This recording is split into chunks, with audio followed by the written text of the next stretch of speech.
মা হওয়ার পর নিজের কষ্ট সহ্য করা যায়, কিন্তু সন্তানের কষ্ট হলে সেটা এক মুহূর্তও সহ্য করা যায় না। আজকের দিনটা ঠিক তেমনই ছিল আমার। রাতের বেলা ডাল ভিজিয়ে রেখেছিলাম সকালে বড়া বানাবো বলে, আর ঘরে তেমন কিছু সবজি ছিল না, তাই আলু আর পাঁপড় দিয়ে একটা সাধারণ তরকারি রান্না করি। আর ছিল ঘরে এই যে অর্ধেকটা লাউ, সেই লাউ কেটে আজকে ডাল বানাবো। আর এদিকে হচ্ছিল মেয়ের ভীষণ পেটে ব্যথা সকাল থেকেই, কথা কোনো কাজেই মন বসছিল না। ওকে আমি একটু গরম জল দিলাম খাওয়ার জন্য। কোনো রকমে তাড়াহুড়ো করে রান্না সেরে এই যে আপনাদের ভাই এসছে, বেরিয়ে পড়লাম ডাক্তারের কাছে। অনেকদিন হয়ে গেল মেয়েকে ডাক্তারের কাছে নিয়ে চেক আপ করানো হয়নি, তাই এই যে একসাথে নিয়ে চলে গেলাম। আর রাস্তায় এত জ্যাম ছিল, তাই জ্যামের কারণে হেঁটে যেতে বাধ্য হলাম। তো ভীষণ পরিমাণে জ্যাম ছিল, যেখানে গাড়ি নিয়ে গেলে হয়তো 2 ঘন্টা চলে যেত।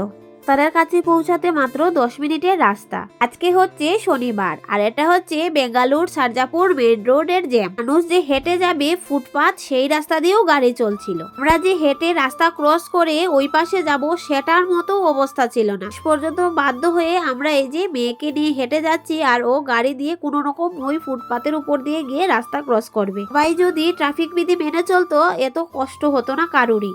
তারপরে কোনো রকমে জ্যাম পেরিয়ে মেয়েকে নিয়ে চলে আসলাম ডাক্তার দেখিয়ে। রাস্তা ক্রস করাটা যেন চ্যালেঞ্জ মনে হচ্ছিল। তারপরে এই যে মাছ দোকানে এসে এই যে মাছ নিয়ে নিলাম 3 রকমের, তারপরে এই যে কিছু সবজি নিয়ে বাড়ি চলে আসলাম।